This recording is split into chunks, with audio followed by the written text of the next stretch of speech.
Chandelier. Zimia and Tikosh came from an unprivileged family on a London estate, and a few streets away was a girl they went to school with. She was born in a privileged family. And at school the girl would talk about the chandeliers in her lavish house and how they lit up everywhere. Zimia would go to bed thinking about them, believing they were angels to protect her and her family. Tikosh disliked them, saying they were snobs. Zimia disagreed with his brother, knowing it stemmed from jealousy, which was understandable. Their lives had been tough. Their parents worked hard all their lives to put food on the table. In the last couple of months his father's factory was facing closure. A few had already been made redundant. The future wasn't looking good. Zimia proceeded down the grey street. Storm clouds floated menacingly above. He was heading home after a shift at the local shop where he'd worked for the last few months. The pay wasn't great, but it was a job every Saturday which put money in his pocket. On both sides of the road grotty houses stood with small untidy front gardens. In one garden was a man wearing a grubby vest and a can of beer clutched in his right hand. The man looked drunk as he burped loudly. Zimia was used to this, he'd grown up with it. Ahead was the walkway most people feared. You would only journey down it, if necessary. He was aware of its reputation and always avoided it. Peering down the walkway, Zimia noticed a youth, his face covered by a hood. Up to no good by the looks of it. He ignored the suspicious individual and carried on down the winding street, knowing it put an extra 2 miles on his journey. On his cheek a droplet of cold water was felt. Suddenly the heavens opened up. Zimia ran to the nearest bus shelter to get out of the downpour. 5 minutes later and the rain hadn't stopped. Zimia stayed where he was. His home was still a distance from here and he didn't fancy getting soaked through. Suddenly a scream echoed from behind him. Reluctantly he looked in that direction. Then realized it came from the walkway. It was more high-pitched, like it was a woman screaming. If his mother had taught him anything, you should always help a lady in distress. Zimia needed to hurry and proceeded quickly up the road. Some distance away he observed the youth from before, and at his feet lay a woman who looked petrified. With haste, Zimia headed in their direction. "Leave her alone, sir," he said. The brute pulled his hood up and gave him a cold stare, then answered aggressively, "What are you going to do about it, mate?" "I'm not your mate. Leave the woman alone. What you're doing is disgraceful," he said, standing his ground. The mugger decided it wasn't worth it and ran down the path, then disappeared behind a tall bush. Zimia bent down to the lady to see if she was okay. She turned to face him, tears streaming from her eyes. "Are you okay, miss?" he asked. Once she'd stopped crying, the lady replied, "Thank you for what you did." "Let's get you out of the rain, miss," he said. Zimia helped her up.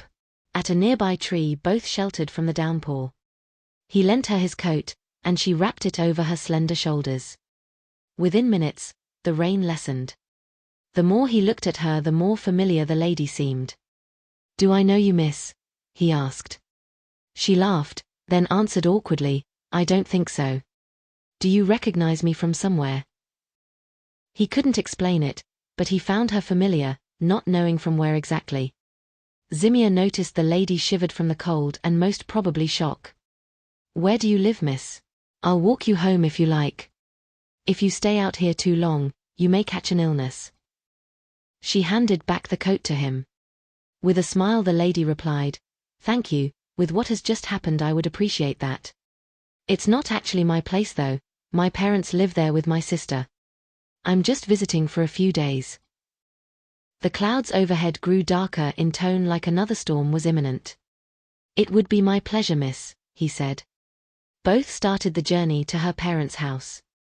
20 minutes later and they proceeded up a street Zimia recognized. "So your family live on the same road as one of the houses here, which I've heard have wonderful chandeliers. How beautiful they sound," he said, excited by what he'd heard about them. The house he'd only seen once from the outside as a child came into view further down the road. He couldn't keep his eyes off the place, knowing what was inside. The woman stopped directly outside of the big house Zimia had dreamed about for so long. She then pushed the small gate open and turned to him and said, "Thank you for being so kind, for walking me home. It was sweet of you." She pecked his cheek. Zimia needed to ask her something. Is Annie your sister? She answered, so you know her, what a strange coincidence. Come on, as you know her you can come inside for a little while. He couldn't believe his luck. That is so kind, miss, he said. My name's Hannah. Come on, follow me, she replied. Eagerly he followed her up the long narrow pathway to the entrance. His heart raced.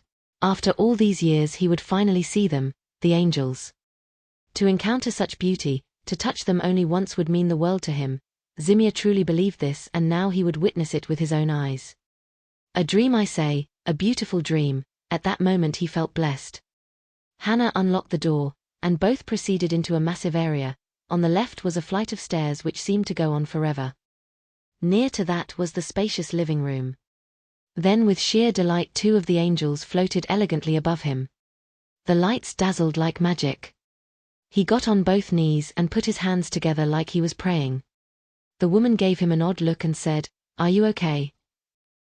Zimia stood up, not wanting to embarrass himself, and replied, "I truly believe the lights above me hold such magic.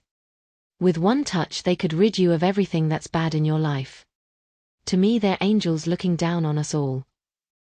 Hannah had a bemused look on her face. "Do you mean that if you touch them good things happen?" she asked. "When you touch them, you must wish on something important to you. This is when the magic happens," Zimia answered, in awe of them. "Annie," she shouted suddenly. From the living room appeared a girl Zimia recognized straight away. "What's going on?" Annie asked, giving him a weird stare. "What are you doing in my home?" Hannah turned to her. "Your friend from school saved me from a mugger earlier. He walked me home because I felt scared." Annie looked unimpressed. "I'm not friends with him, but thank you for what you did. You can leave now."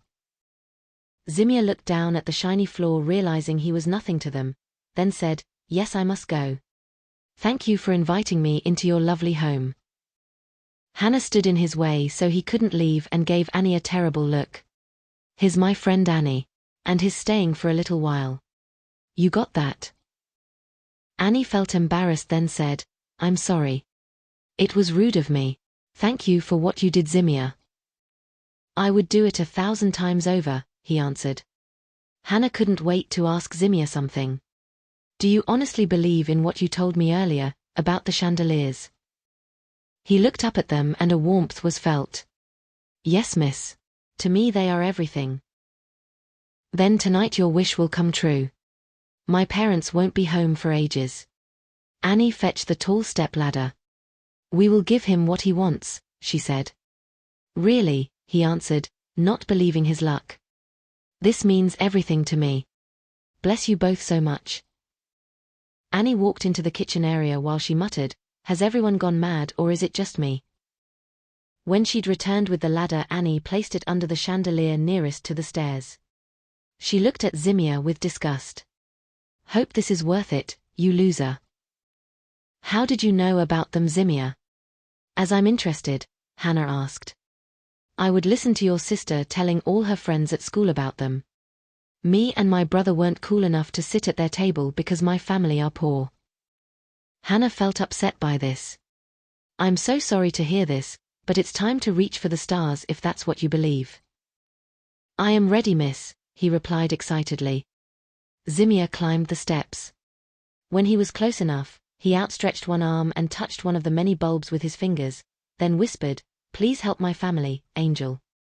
They are poor. I beg you to help them because they are good people." Nothing happened. He climbed back down disappointed.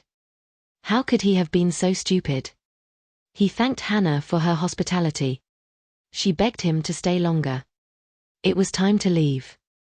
Zimia left the house and noticed the lights in the many windows flickered oddly. On his journey home, Zimia took the wrong turn without noticing. His mind wasn't in control.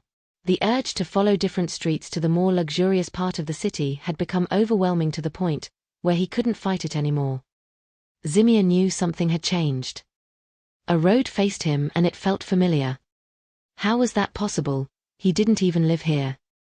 A huge house called out to him. What was happening? Had the angels listened to him after all? Zimir opened the small gate which overlooked the beautiful big garden. In the window he saw his beloved parents waving to him.